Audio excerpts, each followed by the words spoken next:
Bueno, es una alegría presentar el libro de Roberto.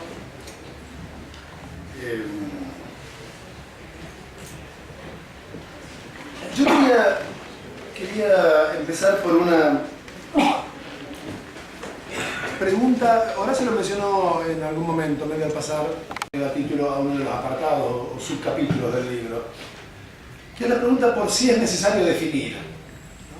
¿Es necesario definir? Una de las cosas que Roberto me parece que le critica a Laclau es un esmero excesivo por definir lo que habría que preocuparse menos por definir. Para el caso, el populismo. ¿Deben ser definidas las palabras? ¿Deben ser definidas las categorías? ¿Tendríamos que esmerarnos en definir precisamente aquello de lo que vamos a hablar? Uno podría decir más o menos obviamente, bueno, un poco sí, ¿no? Un poco sí, porque un poco los significados de las palabras dependen de sus definiciones. Si no definimos por lo menos un poquito, estamos en aprietos. Pero ¿cuánto habría que definir para que nuestro análisis de las palabras no incurra en alguno de los posibles vicios que un definicionismo excesivo acarrearía? Uno puede decir, poniéndolo un poco pretencioso y solemne, uno podría decir que hay dos grandes modos de pensar el significado de las palabras, o dónde radica el significado de las palabras. Uno podría decir, de un modo más formal, más formalista o más lógico, que el significado de las palabras es su definición, y que entonces cuando uno quiere saber qué quiere decir una palabra, va al diccionario y busca. O uno podría decir, más wittgensteinianamente, que el significado de las palabras es su uso. Y que no hay que andar tanto yendo a los diccionarios que a lo mejor nos dan significados pasados de moda, o que se le ocurrió a la Real Academia Española, pero que no tiene nada que ver con cómo habla el pueblo, o con cómo hablamos nosotros, o qué es lo que quiere decir una palabra en un cierto contexto, ¿no? Roberto es decididamente más amigo de la idea de que no hay que definir mucho las palabras.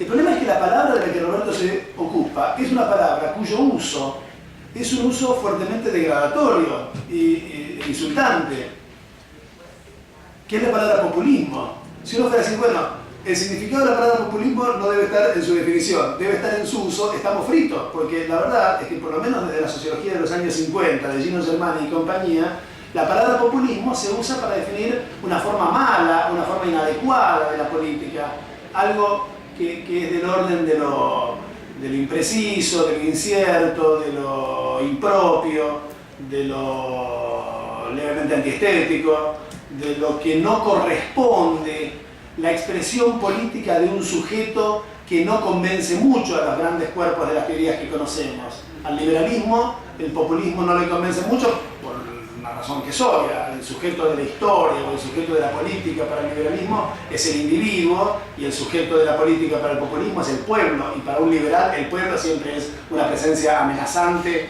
y inquietante. Pero para un marxista tampoco la palabra populismo es una palabra tranquilizadora, puesto que para un marxista el sujeto de la historia es la clase, y la palabra pueblo siempre es sospechosa de albergar alguna pulsión o bien autoritaria, o bien confusionista, o bien alienante. De modo que si fuéramos a definir la palabra, si fuéramos a no definirla y a decir que el significado de la palabra populismo es su uso, deberíamos dejar de usarla de una buena vez, porque en efecto la palabra populismo ha servido a lo largo de las últimas décadas latinoamericanas, y mucha gente, por cierto, muchos colegas, muchos amigos, que se enojan con este valor despectivo que tiene la palabra populismo, nos han dicho muchas veces, ¿por qué no se dejan de mascarar? ¿Por qué siguen hablando de populismo si es una palabra que funciona como un insulto? ¿No? O aparecen esas contraposiciones, lo populista versus lo popular. Lo populista estaría mal y no habría que hablar de ello, lo popular estaría bien porque sería lo que expresa el verdadero sentir de un pueblo, la verdadera identidad de un pueblo, ¿no? Pero esa es una idea sonsa, sin duda, puesto que la palabra populismo obtiene justamente toda su riqueza de esa tensión y de esa imprecisión, de esa suciedad, de esa inadecuación, ¿no? Por eso el ejercicio de definición que propone Laclau, con quien discute Roberto, es un ejercicio de... A ver, ¿en qué consiste el chiste de Laclau con la palabra populismo? El chiste de Laclau consiste en tomar la palabra populismo para dar vuelta como un guante su significado y poner con un signo positivo lo que hasta aquí venía funcionando con un signo negativo. Es decir, el populismo no solamente no es la forma mala de la política, sino que ¿saben qué? No hay política que no sea por lo menos un cachito populista, ¿no? En el límite, y ahí va y viene Laclau, ¿no? Hay momentos que dice, bueno, no digo que sean sinónimos, pero casi, en el límite, el populismo es la forma misma de la política, ¿no? No hay política, esto lo dice Laclau, pero podría decirlo no tan distinto un autor francés con el que Laclau dialoga con frecuencia, incluso muy entusiastamente en uno de sus libros más o menos recientes, que es Rancière, ¿no? Si en efecto fuéramos políticamente, ¿no?, eso que somos socialmente, si nuestra identidad política no hiciera otra cosa que traducir de manera más o menos transparente eso que ya somos en el campo social, entonces no habría política, la política sería tautología o repetición de una identidad preexistente. Hay política exactamente porque en el juego que definimos con ese nombre nuestra identidad se trastoca.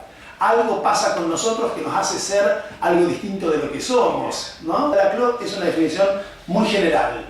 Y que esa definición muy general no le interesa. Lo dice en más de un lugar en el libro. No estoy aquí hablando de un objeto general que llamo populismo. Me interesan ciertas experiencias latinoamericanas, concretas, en este momento de la historia, que se pueden llamar populistas o, después introduzco esta distinción, neopopulistas, ¿no? Para contraponerla a los populismos clásicos, digamos, de los años 30 a 60 en América Latina. ¿No? Estas experiencias, de esto me interesa hacer una teoría, que no será ya entonces una teoría general del populismo, sino una teoría particular de estos populismos o neopopulismos. Entonces, un primer problema de las definiciones es que si nos atenemos mucho a ellas, podemos correr el riesgo de hacer una teoría de alcance o de nivel excesivamente general que no nos sirva para pensar la historia efectiva que queremos pensar. Una teoría excesivamente platónica, digamos, para retomar el final de la presentación de Horacio, ¿no? Que no nos sirva para pensar la materia histórica con la que queremos lidiar. Eso me parece que es muy interesante del libro de Roberto, ¿no? La observación a que el énfasis definicionista, digamos, puede correr el riesgo de arrancarnos de la historia. Sin duda, la decisión de no definir nada corre el riesgo inverso de meternos en la historia de un modo malo, podemos decirlo con la palabra clásica, ideológico, ¿no? Es decir, si no producimos la coupure epistémologique, ¿no? Si no rompemos con el sentido común que le damos a las palabras, bueno, entonces estamos fritos, estamos en el medio de la ideología dominante. Si cada vez que decimos populismo es para decir lo que decía Gino Germani, o si cada vez que decimos república es para decir lo que dice Mirta Legrand, estamos fritos, ¿no? Esto me parece que es importante señalarlo, porque pasa con algunas palabras que ingresan a nuestros usos cotidianos de modos tales que una teoría más o menos aguda, crítica, refinada y útil para decir algo acerca de ellas, debe empezar por romper con ese sentido común. La palabra, doy dos ejemplos más o menos obvios. Uno es la palabra democracia en los 80s argentinos y otro es la palabra república en estos años que corren. En los 80s argentinos llegamos a convencernos de que democracia era el cumplimiento de un sistema de reglas de juego, la preservación de las libertades civiles, la lógica de la representación gobernando el sistema político, que es exactamente aquello a lo que una larga tradición filosófica llamó liberalismo. No está mal el liberalismo, ¿eh? No son los malos, no son los enemigos, es más, todos nosotros somos bastante liberales y es una parte buena de nosotros. Somos también muchas otras cosas peores que eso.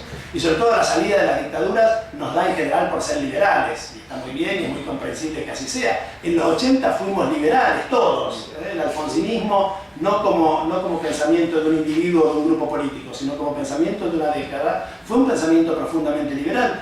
Lo interesante es que a ese liberalismo nosotros lo llamamos democracia.